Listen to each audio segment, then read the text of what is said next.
लंबे समय से राजस्थान की जोधपुर की जेल में बंद संत आसाराम बापू के समर्थन में आज झाबुआ में महिला उत्थान मंडल की ओर से एक रैली निकाली गई। शहर के साईं बाबा मंदिर परिसर से रैली निकली और कलेक्ट्रेट पहुंची और यहां पर एक ज्ञापन सौंपा गया। लेकिन उसके पहले तस्वीरें देखिए इस रैली की और सुनिए कि क्या मांग की जा रही है। साधु संतों का अपमान नहीं सहेगा हिंदुस्तान। हम बापू के बच्चे हैं, बापू हमारे सच्चे हैं। हम बापू के बच्चे हैं, बापू हमारे सच्चे हैं। रिहा करो बापू जी को रिहा करो। मैं पिछले 20 वर्षों से बापू जी से जुड़ी हुई हूँ। हम आज बापू जी की जल्दी से जल्दी रिहाई एवं उचित मेडिकल पेरोल के लिए संस्कृति रक्षा अभियान के अंतर्गत यहाँ एकत्रित हुए हैं। बापूजी पिछले 11 वर्षों से जेल में हैं। उन्हें न तो कोई पेरोल मिली है और न कोई उनकी सुनवाई की जा रही है। ऐसे वयोवृद्ध संत को के साथ क्यों ऐसा अन्याय किया जा रहा है, जबकि कई गुनाहगार उनके लिए तो रात में कोर्ट खुल जाती है और रात में ही उनके लिए निर्णय सुना दिया जाता है। लेकिन बापूजी का जब निर्णय का दिन आता है, हमारी आस यही रहती है कि आज बापूजी को बेल मिल जाएगी, आज हमारे गुरुदेव हमारे परमपिता बाहर आएंगे। लेकिन हमें वापस वही निराशा मिलती है। आखिर बापूजी का क्या दोष है?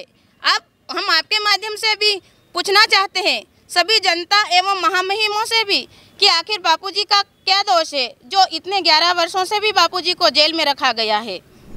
तो आपको बता दें कि संत आसाराम बापू लंबे समय से जोधपुर की एक जेल में बंद हैं और उन्हें यौन अपराधों के आरोप में सजा हुई है और वो जेल में हैं। उनके समर्थकों को ये लगता है कि ये एक षड्यंत्र था और षड्यंत्र के तहत आसाराम बापू को जेल में रखा गया है। उन्होंने ये भी आरोप लगाया कि उन्हें पैरोल तक नहीं दी जा रही है, जबकि अन्य कैदियों को पैरोल विधिवत मिल रही है। तो ये पैरोल न मिलना और उनके पक्ष को ठीक से न सुनना एक षड्यंत्र है। राष्ट्रपति के नाम ये ज्ञापन सौंपा गया था।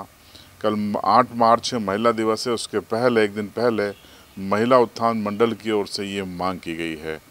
तो आपको बता दें कि न्यायालय के द्वारा उनको संत आसाराम बापू को सजा सुनाई गई है और अब राष्ट्रपति को ज्ञापन सौंपकर न्याय की मांग इन महिलाओं की ओर से, इन साधकों की ओर से की जा रही है। एक और बयान सुनिए। मैं 19 वर्षों से आश्रम में रहती हूँ। मैंने आश्रम में ऐसा कुछ भी बापूजी के लिए गलत सुना नहीं, देखा नहीं। अगर ऐसा कुछ गलत होता तो मैं आश्रम में इतने वर्ष कैसे रहती। कौन सा आश्रम में रहते थे? जी, मैं अहमदाबाद आश्रम में रहती हूँ। मैं अभी 2 साल से अभी राणापुर आश्रम में रहती हूँ। तो मैंने बापूजी के लिए ऐसा कहीं भी देखा सुना नहीं है इतने सालों में।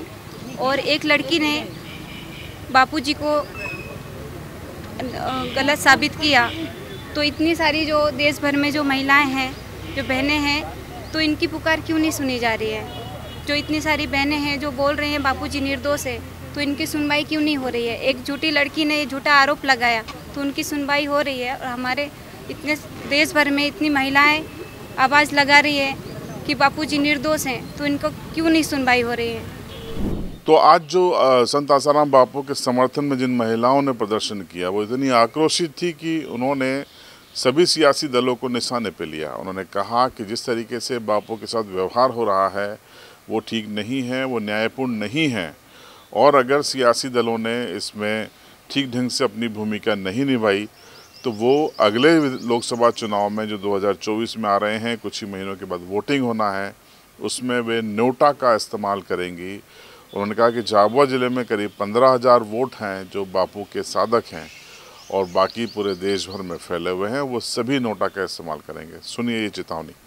और मैं ये कहना चाह रही हूँ कि झाबुआ ज़िले के अगर हमारे बापूजी को ससम्मान रिहा नहीं किया जाता है तो हमारे जितने भी वोट हैं वो हम किसी पार्टी को नहीं देंगे। वोटा में हमारे वोट जाएंगे। आने वाले लोकसभा चुनाव में हम वोटा को ही मत देंगे, हम किसी पार्टी को नहीं चुनेंगे। सुन ही नहीं रहे हैं, हमारी बात को सुन नहीं रहे हैं, तो फिर हम उनको क्यों वोट देंगे? हमारे वोट 10 से 15,000 साधक हैं हमारे झाबुआ जिला में, सभी वोट जाएंगे वोटा में हमारे। क्योंकि विरोध करोगे? बिल्कुल करेंगे।